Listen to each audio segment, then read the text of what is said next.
感谢主，我们的小朋友他们也良堂都做了美好的服事唱了美好的诗歌，也特别对在场的所有爸爸献上祝福。我们给隔壁当爸爸的祝福说：你是恩典的爸爸，好不好？来给隔壁祝福一下。第二堂的都是年轻的爸爸比较多了我们感谢主我们昨天因为有这个停班课的一个消息我们怕说今天出席如果不是那么的完整的话，那我们送小礼物就有一点比较没有那么完整，所以呢，我们要把礼物留着。下个礼拜也刚好是我们的周年庆，49周年，那等于是49周年一开始，我们等于就开始倒数了，就是下个礼拜就是喜年的号角一响，就整体一个年度我们要进入一个感恩庆祝许多的活动陆续要做安排，愿神亲自带领我们，一切都顺利。我们要分享主话语之前，先来做祷告。谢天父上帝，感谢你，让我们在今天爸爸节的一个庆祝感恩的聚会不会因为天气变化影响，我们能够在这边顺利的举行，也特别我们的主日学一起唱出赞美的诗歌、感恩的诗歌，也让每一位弟兄姐妹，特别是做爸爸的，我们在今天在一起聚集，愿神恩典给我们同在。特别我们要在这个节日当中，特别以圣经的话语来彼此勉励。我们当父亲的，在神美好的设计、美好的安排里面，我们怎么样活出神在爸爸身上一个荣耀的角色？我们愿神的话语能感动我们每一位。祷告，奉耶稣的名祈求，阿们。今天我们的主题呢叫做父亲天职，儿女荣耀。我们要把圣经里面分享说，神在父亲的角色上面做了什么样美好的设计。我们经文等一下会再做复习。我们看在圣经里面呢有这个3个圣经原则是很关键的，对于做父亲的教养儿女的一个教导。那我们有3个原则，有3个对应的经文第一个就是培养儿女是父亲的天职，培养儿女是父亲的天职。我们在刚刚有读了以弗所书6章4节说，你们做父亲的不要惹儿女的气，只要照着主的教训和警戒来养育他们。我们常常会被中间那一句不要惹儿女的气感到有点困扰，其实他的原来的意思更清楚我们等一下要做解释。换句话说，我们一起，特别在场的爸爸，我们一起领受。第一个，培养儿女是父亲的天职。我们既然是天职，等于是你不能说这个我不要，我不做我没有能力做，这是神给你的。第一个是天职第二个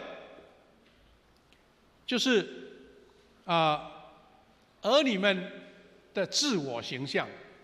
每个儿女都有自己对自己怎么看法。他说他的关键是从哪里来的呢？是来自父亲口中对他们的看法。父亲怎么样界定你的儿女，你的儿女也会怎么样来看待自己。当然不是一夕之间就有的啦。其实他在做一个提醒，就是我们从小当还抱在你的胸前的时候，他就慢慢被父亲所塑造了。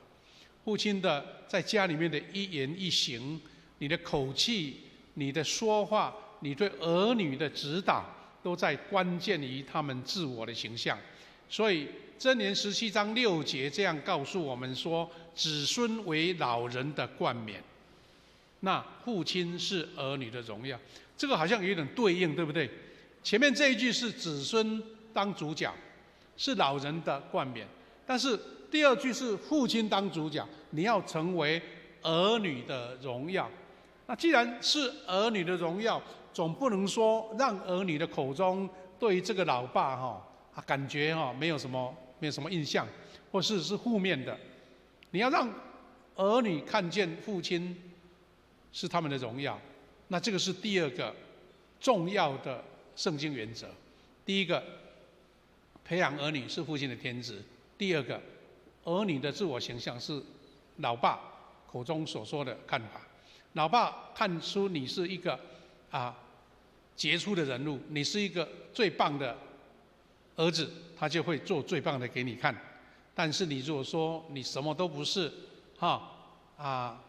骂的一文不值，然后你的儿子就一文不值给你看，那你说有这么严重吗？有这么影响吗？因为神设计了父母亲的角色，从小就已经建立好了。当一个小孩子心智还不是很成熟的时候，你任何所对他表达出来的，都会深深烙印在孩子的心中。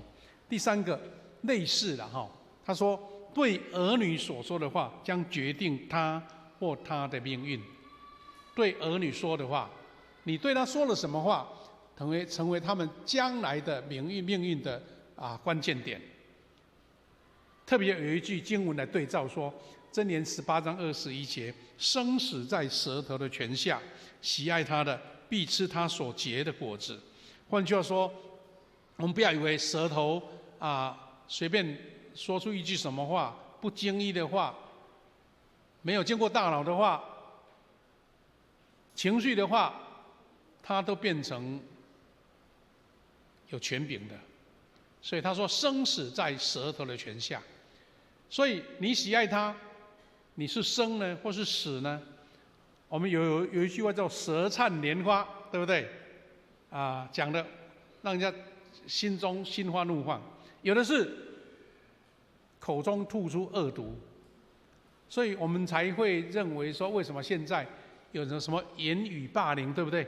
有时候言语的霸凌比有时候肢体的霸凌更严重因为当我们在成长过程当中，最关键的父亲的舌头，让儿女的命运做最主要的决定者。所以他说，喜爱他的必吃他所结的果子。当然，他就是有两面，是正面的，你会丰收那个甜美的果实；但是负面的，你会看到他儿女走向一个灭亡的道路，是因为我们舌头没有管制好。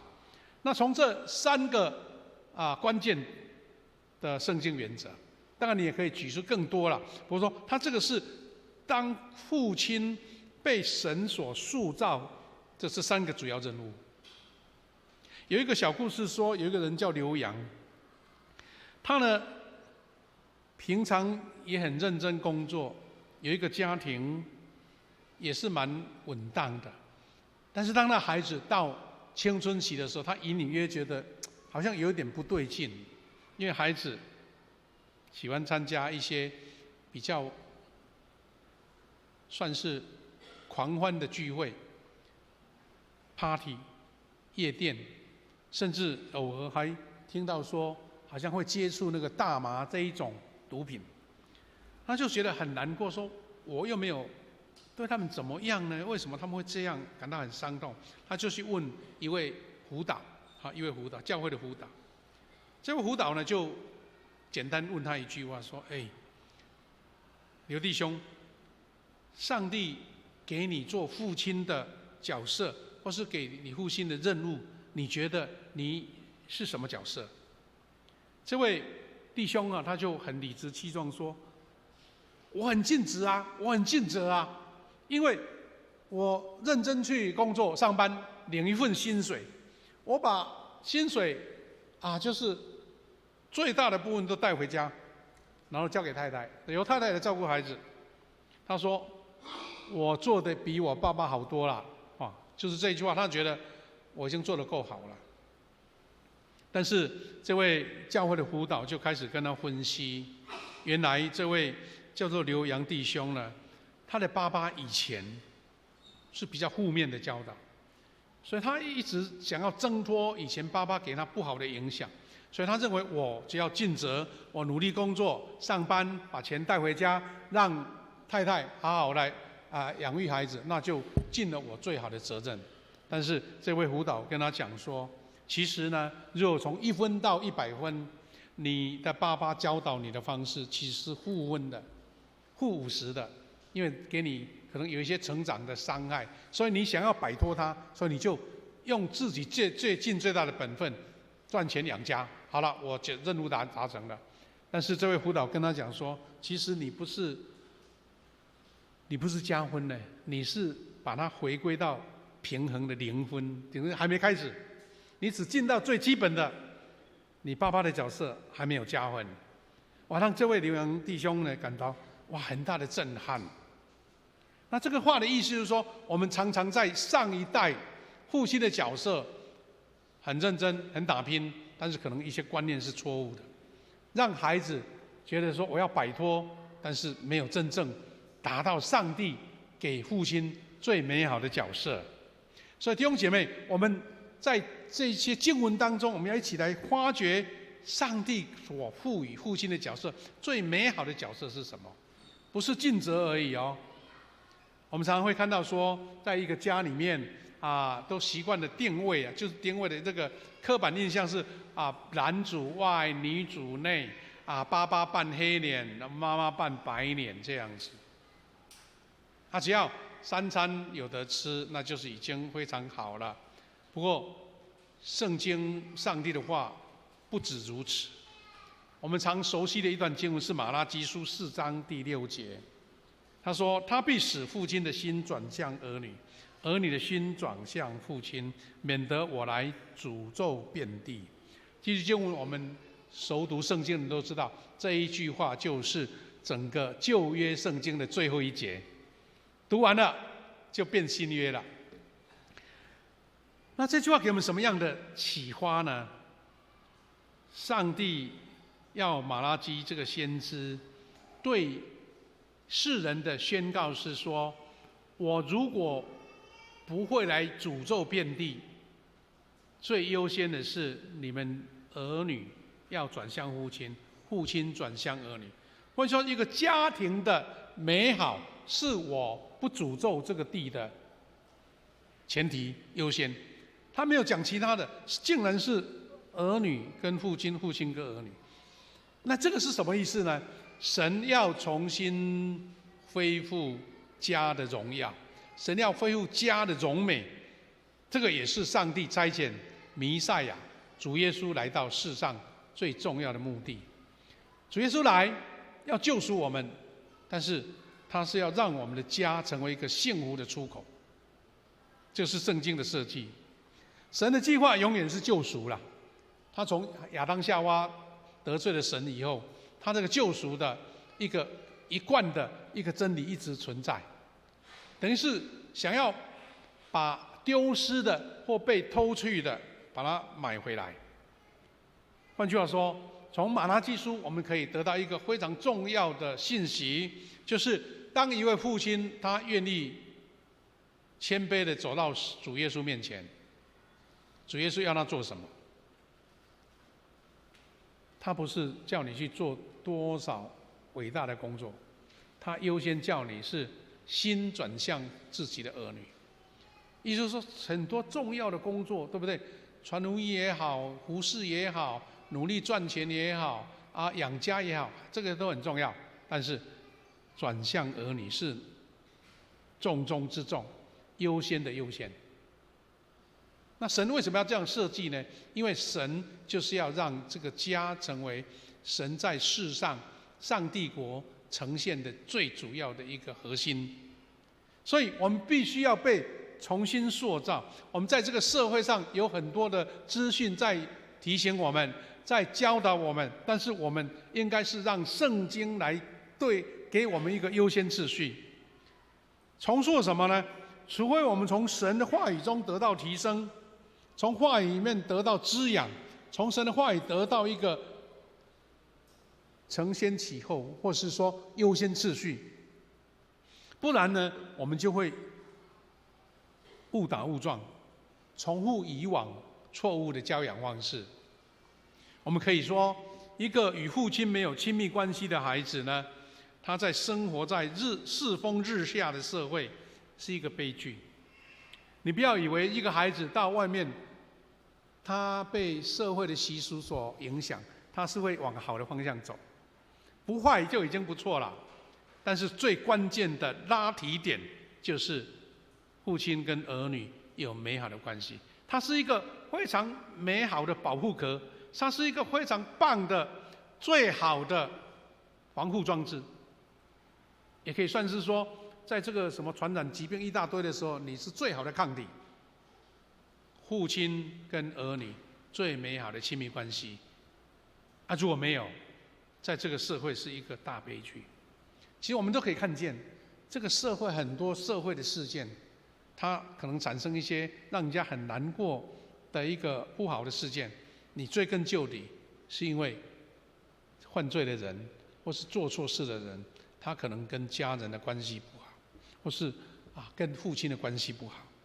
以弗所书6章4节说，做父母的不要激怒儿女，要用主的教导来养育培育他们。不要激怒，有一个非常重要的解释。神给我们作为父亲的职责是训练、培养我们的孩子，因为你如果不按照神的话语来培育、来训练你的孩子，他说这个世界就会帮你教了。请问这个世界会帮我们教好吗？有没有把握的？那我们就不用当父母了。曾经有一些科幻小说这么做的嘞。以后AI 更流行的时候，可能变成孩子由国家负责帮你培育，然后当父母的去做你的应该做的工作，好像把它分工分类掉了。这是一个科幻的说法，有可能有一天会变这样。我们是常常听到政治家说、政治人物说你勇敢多生几个，国家帮你养，听起来很棒国家帮你养这句话是一个保障没错，但是父子亲子的关系，国家没有办法帮你，可能可以提供一个好的环境，或是补助你金钱。所以换句话说，这个世界不能用它正常的教导，但是产生的效果不好，是因为父亲跟儿女这种属灵还有血缘的关系，会产生一个奇妙的改变，这是神给我们的一个美好的设定。所以上帝是要帮我们成为一个成功的父亲，为什么呢？神给你这个角色，因为他在每一个孩子的内心深处植入一个真正的渴望。孩子从小就一个渴望，就是希望得到父亲的认可。其实我们可以用另外一个角度来看，你知道，比如我们社会上有一些成功的人物，你会认为说他在小时候他的家世每一样都很好吗？他的爸爸可能没受教育他的家可能物质不是很丰盛的，但是他后来为什么会成为一个可能大家都肯定的人物？是因为他这个家可能不是被物质或是外在的所影响，而是因为他们建立了一个神给他们父子跟儿女一个美好的关系，然后让这个孩子在苦难中或者在不好的环境当中，仍然能够奋发向上，能往上成长。换句话说，变成他后来为了荣耀他的父母，他用他自己最大的努力去追求突破。父亲是儿女的荣耀，儿女也用荣耀来荣耀父亲。这个是神在创造人类给人的一个设计跟角色。所以我们才刚刚讲到，我们第二个圣经原则就是儿女的自我形象是来自父亲口中所对他们的看法。父亲讲的话比任何影响力更大，所以这个是上帝所最美好的设计。所以如果我们当父亲的不学会如何训练培育自己的儿女，那么我们就是在害他，让他们失败，甚至某些情况下导致他们有一个悲惨的一生。我们常常一些感动人的戏剧都会描述亲子关系这一块，对不对？孩子为什么后来会有这样影响？他在一段冲突之后突然讲一句话说：“爸爸，我在小时候你对我说了什么话？”这句话不经意的话，或是生气的话，竟然对儿女影响那么大。所以当父亲在今天我们过这个父亲节，当然得到荣耀或是尊荣是我们最大的一个目标，但是我们也看到父亲在神给我们的角色当面，训练自己的儿女成为荣耀神的儿女，是一个非常重要的重中之重的事，而不是让他们因为父亲影响到儿女走向一个悲惨的一生。我们常常在圣经里面箴言有一句，我们让人觉得在这个现代的生活有点突兀的地方，13章24节箴言他说：“不准用杖打儿子的，是恨恶他；疼爱儿子的，随时管教。”好了，这句话2句是同样意思的哦。他说：“用杖管孩子才是对的，疼爱儿子要管教。”好像2句是重叠的话，但是这个用杖打儿子，在我们现在这个社会根本不能成立，因为有的孩子会去控告你，去说你是家暴但是这个话在圣经里面的解释其实没有那么狭隘啦。我们基督徒常误解这个抚养孩子的经文有点类似中文讲的“孩子不打不成器”。孩子不打不成器，这个不是真正从圣经的意思，因为这句话实际上是告诫父亲要爱孩子。不准用杖打儿子的意思，就是说你根本都不管教的意思了。那要爱他的孩子，认真思考如何教养儿女。教养、教导、管教，有一段经文在希伯来书很著名就是管教。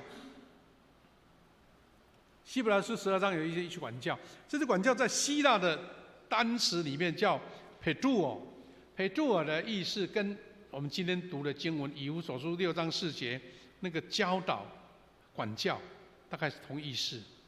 所以中文的管教或惩罚，它没有办法完整的显示出经文原来希腊文这个 pedouo 的意思。意思是说有讲出来，但是怕被局限在某一个部分。它换句话说，它的意义远不止于此啦。这句是希腊文的原文pedouo， 他说神怎么样训练他的儿女。那这句话我们大概有这几个层面给我们学习。第一个，做父亲最好的做法是：第一个，父亲要以典范做儿女的表率。教不是杖打就解决了，而是因为你用你本身当模范，让孩子跟随。第二个也是重点，就是你能够跟儿女谈心，促膝长谈，友好的沟通，不对立。这是我们常常在电视剧里面最常看到的，就老爸跟儿子就是不对盘，没对档，再怎么样就爸爸一进来，孩子就躲开了，要不然是讲没两句就冲突起来了。那问题出在哪边呢？明明是最亲的父子所以他说这个解铃还是要爸爸，你要训练怎么跟儿女谈心，能够跟他侃侃而谈，他愿意把你当朋友，把他的心事讲出来，不是对立的。因为父亲常常某一种程度，第一个时间不够，第二个你的标准觉得孩子不达到你的标准，所以你就马上做教导，马上做责备，马上做这个责骂，那孩子就把他的门关起来了，把他的心关起来了。第三个，做父亲最好的做法是不要当直升机的父母。直升机的父母是我们近来台湾所显示的一个描述啦，就是你当成救火队，随时他有问题，你就赶到他旁边把他解决了。他根本自己没有解决的能力，或者说他不愿意解决，他反正 call 老爸来就好了。加上最近很多风灾很多地方淹水直升机一飞到就把救灾物资丢下来了，或是把人调走了，马上解决。但是从这个教导的部分，他不建议说父亲母亲变成直升机，是让他能够有解决问题的能力。第四个是树立孩子生活的准则跟规范，有一个原则，有一个规范，让孩子愿意跟随。第五个，赏罚有依据，重然诺，不失信。跟孩子约定了，你不要以为就是应付一应付，他会把你看成说你是一个失信的父亲。电视剧不是常也讲吗？哇，爸爸答应孩子说，你们的一个亲子聚会父母亲到学校的家长会的时候，我要去，然后就演出说他又有什么重大事情不能去了。孩子看出你的承诺，把它看成很重大，你不要随便答应，但是答应了又要做到。第6个是让孩子知道你管教的目的，而不是盲目的或是没有理由的，好像教练在操练选手一样，经过很好的磨练，他愿意接受，说这个是为我让我更好。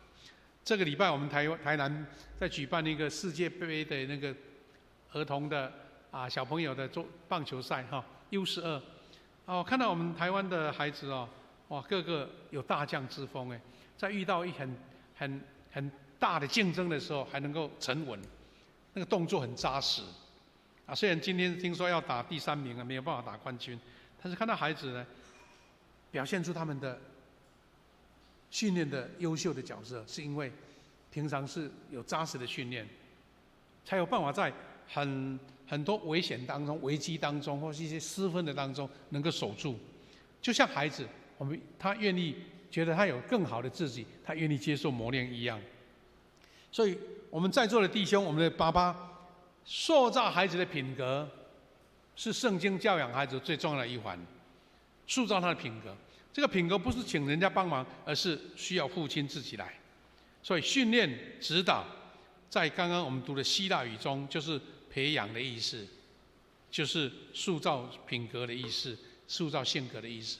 所以培杜尔的意思是整体的，是生命的关系，而不是上对下一个教导。其中我们看到刚刚读的经文里面有一个很重要的这个动向，就是我们要做父亲的要学习融入自己的儿女，你要融入才能够影响到他。有一个小故事让我们看到说，爸爸跟孩子的关系是如此的亲密。这个故事是说，刚刚我谈的这个胡导他讲了一个故事，他说在爱荷华州，他跟他的朋友有位叫做顾大成的一起主持一场财务规划的研讨会，就是一个研讨会，然后跟这个顾大成还有跟这个胡导他们一起主持啦。但是这位朋友就跟这位胡导说，我可不可以跟你调一下我的研习的时间表？因为他已经成年的女儿住在 Minneapolis， 要开5个小时的车来爱荷华州来找他。这位胡导认为说，哇，一定很重大的事，不然开车5个小时，等于是我们从这边开到台北，再跑回来到台中的距离耶。当然他知道这样提起了还没开始嘛，所以赶快调整那个时间表。他说没问题。不过这位胡导就很好奇啦，说，哇，你女儿开5个小时的车来找你，到底是多么重大的事？是婚姻大事吗？还是要转职职业的事为什么一定要见面呢？所以他就问他这个顾大成说，你们是不是很顺利他说对呀，很好。他回答，你孩子是不是要来这边工作你要跟他谈事情？他说不是。然后他再问他说，那他来这里有什么原因呢？为什么要大老远跑过来？这个顾大成回答一句，他说没有他只是来看我，要一起吃午餐。他开5个小时来跟我吃午餐。让这个胡导感的很大的不了解，说真的为了吃饭开了5小时吗？他就很好奇，原来他就确认说，你女儿从 Minneapolis 开了5个小时的车过来，然后再开5个小时过去，中间还停了2个小时一起跟你吃午餐，真的是这样吗？那这个顾大成就回答说，是的，因为他就是为这个事情而来。除了我的妻子，女儿是我最好的朋友。那这个是当然一个很特殊的案例啦。只是这位顾问他写的这个故事，他的意思是说，他遇到一个很大的震撼，竟然有一对父女为了要见面吃饭，可以花10个小时加2个小时吃饭的时间，12个小时，就是为了见一个面。那就是一个感到重大无比的事才会这样做嘛。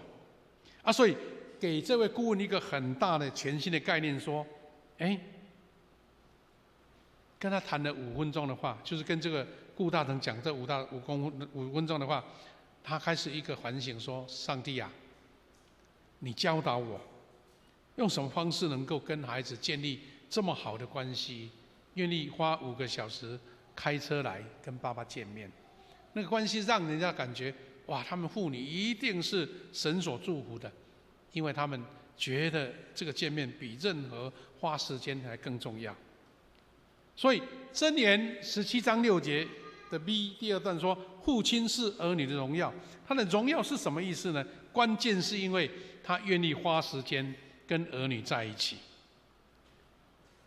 你不要以为说这个事情也不重要，有空再问。其实你关心他，问他的问题，你是在传递一个讯息，让孩子知道说你很珍惜他们，愿意花时间和他们在一起。当你这样讯息传递出去的时候，儿女会认为我能够跟父亲在一起，他的心就被点燃了。这个是上帝一个奇妙的设计。另外一个故事是说，这位顾问有一位医生的朋友，因为医生很忙碌，工作时间很长，所以常常跟孩子相处的时间不多。但是孩子慢慢长大，他觉得孩子好像有一点不对劲，虽然很认真，应该读的书、应该做的工作都有，但是他觉得一切事不太对劲，所以他就找这位顾问来问这个问题，说到底出了什么问题？谈完之后，他下了一个决定，就他本来那个礼拜6跟朋友约好了要去打高尔夫球，等于是一个疏松的一个下午或是一个早上，大家就说好，我要取消。他花了2个小时的时间陪他3个孩子，一个12岁，一个14岁，一个16岁，跟他们做什么？跟他们打篮球。那个孩子很灵巧啊，打篮球很活跃啊。当爸爸的可能体力就没像他们那么好，但是打得非常的尽兴。尤其那天礼拜天的晚上，孩子还特别跑到这位医生的面前跟他说：“爸爸，谢谢你这个礼拜跟我们一起打球。”一个普通的陪伴，让孩子看着非常的宝贵，可能比得到多么珍贵的礼物还重要。这话的意思是，陪伴、亲密的关系是父母亲能给孩子最棒的礼物。所以这个故事是说，在下一个礼拜，他跟这个顾问见面的时候，他眼中流出了泪水。他说明了说他的缺席，平常的缺席，孩子感受不到说爸爸在忙啦，在工作啦，在赚钱啦，在照顾别人啦。他传达这个缺席的信息是说，孩子会认为孩子在爸爸的身上没什么价值，爸爸不值得花时间在他们身上。孩子的解读是这样子，他不会说体谅爸爸很忙，赚很多钱，让我物质不缺，让我上好的学校。他只认为说爸爸看我不重要，没有价值。所以呢，这位医生啊，他在孩子在青春期的时候，他就暂时把高尔夫球放在一边，因为他发觉只剩几年，他的孩子就要离开家上大学了。这个时间不陪伴，以后也补不回来。孩子的成长期一过，你的陪伴就没有办法回到原来的。所以弟兄姐妹，我们从圣经给我们的教导，我们一起学习说，一个成功的父子、父女有这几样时间的检验，这5个点成为我们检验孩子跟孩子之间关系的重点在哪边？第一个，是确保安全。确保安全的意思不是说孩子还被保护得很好，很准时回家，晚上不会在外面溜达，不是这个意思。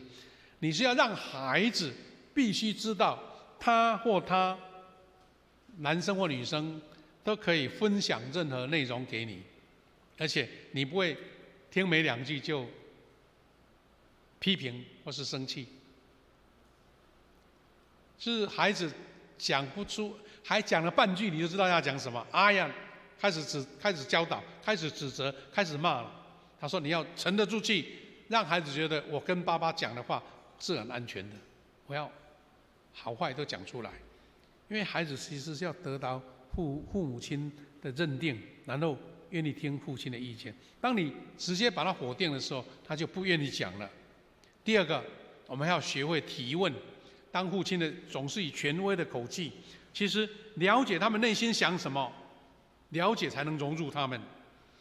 其实我们很简单容易进入的，比如说，最近怎么样了啊？说说你自己啊，最近有什么奇妙好玩的事讲给爸爸听。其实是生活中随时可讲的事，但是你要把它看得很慎重，他就愿意讲。在学校，在打球、体育某些课程，或是人际关系，在任何地方，在生活上你应该了解的，学会提问，而不是让一个上对下权威式的，而是让他说：“讲看看最近有什么好玩的事啊，让爸爸学一学呀。”他愿意讲。第三个，要以孩子为中心，不是以父亲为中心。我们的行动胜过语言。我们在以孩子为中心当中，最重要就是大部分时间不是你说。当你全部时间占用了，那你就失败了。无论何时跟孩子在一起，把注意力集中在他们身上，就在传递他们是有价值的、很看重的，也是传递他们所期待被爱的方式。以孩子为中心，而不是以父母为中心。第四个跟一样意思啦，以孩子为中心，就是说闭上嘴，用心听，因为心里所充满的，口里就说出来。你心里有什么动机就讲出来。所以当你孩子说话的时候，你可以了解说他们对什么事情有兴趣，很兴奋，他们遇到什么问题很沮丧，在哪方面很挣扎，不知道做什么选择，或是他曾遇到什么伤害，跟同学之间、跟同侪之间、跟老师之间。所以当他把问题讲出来的时候，医治就来了。因为最后一点就是祷告。你能够跟孩子侃侃而谈，他把自己的好的、坏的、困扰的、痛苦的讲出来的时候，医治就是用祷告。讲出来了，那个祷告就直接有效。因为每次父子父女相聚的时候，要回到家，或是从外面走进来的时候，你抓着儿女的手，为他刚刚所谈的问题做祷告。虽然祷告很短，但是焦点是对于他们。当他们成为焦点的时候，他就不会排斥祷告，而不是一个自私的照本宣科的，是因为跟他的事业有关。就好像我们到医院去探访一位病人，他虽然还不是信主或是不是基督徒，但是他希望得到健康啊。你说我为你祝福好不好？甚至祝福他听不懂，我为你祈福祷告好不好？他不会说我不需要。那时候祷告是最有效，因为他有需要。当跟孩子在一起也一样。所以弟兄姐妹，我们可以从这个经文得到一个延伸。箴言20章34节说：房屋因智慧建造，又因聪明立稳，其中因知识充满。他的意思是包括儿女了，各样的美好的宝物。你的家里面是不是有知识、有聪明、有儿女？这是你家最美好的一个角色，或是美好的形象。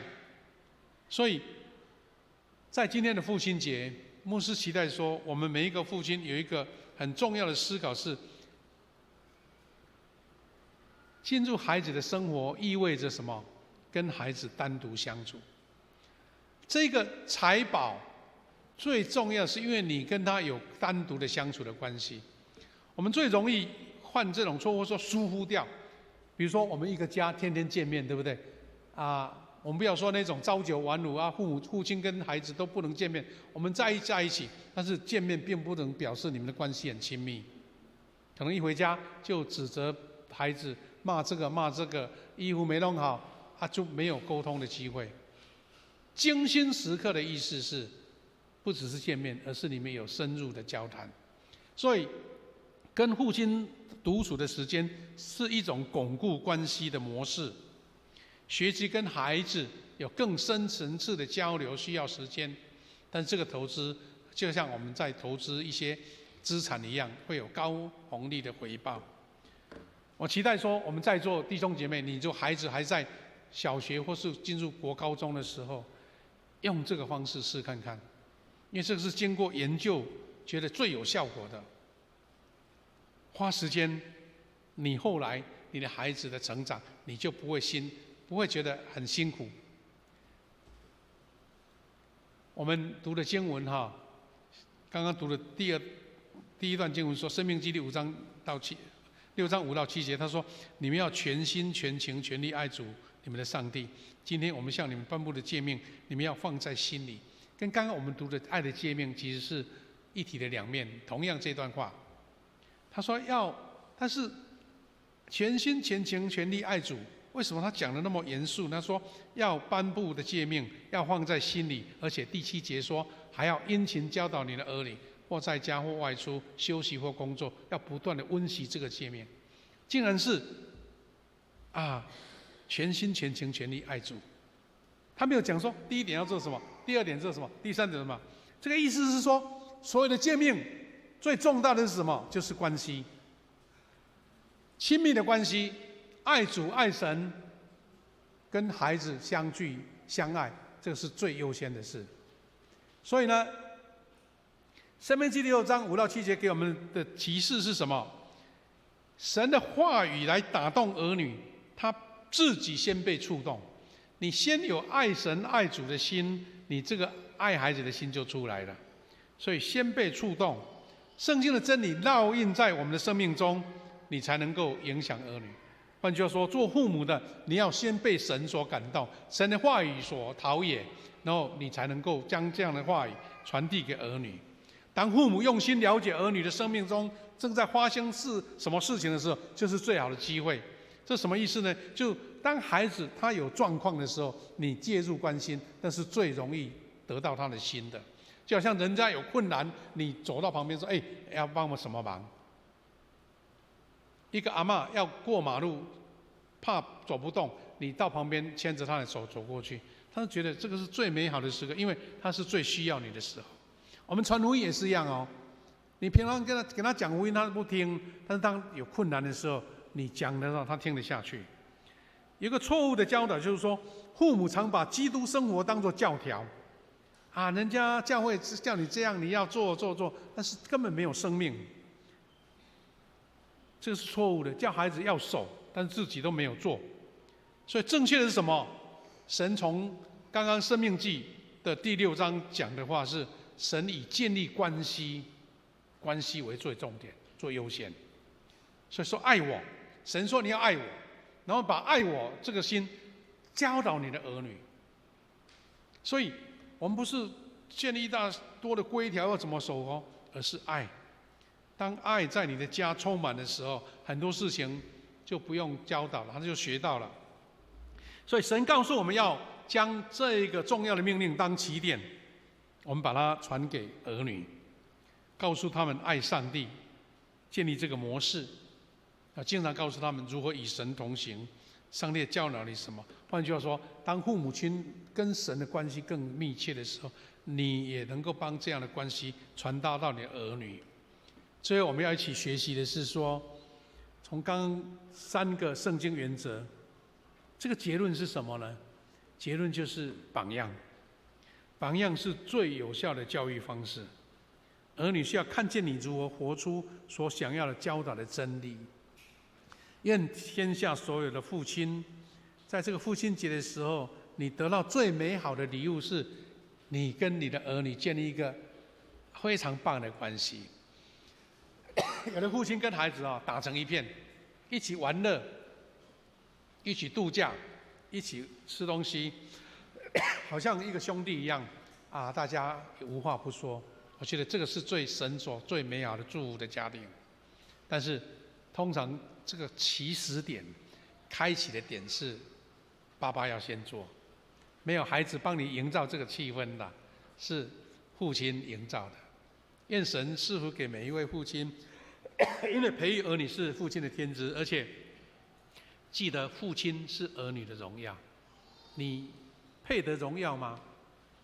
跟儿女建立一个最美好亲密的关系，就像主告诉我们说，你要全心全情全力爱主，也同样意思，让你全心全情全力爱你的儿女。愿神让我们得到这样的祝福。弟兄姐妹，要唱一首很欢乐的诗歌，叫做《我们成为一家人》，让这首诗歌成为我们一个建立美好关系的一个基础。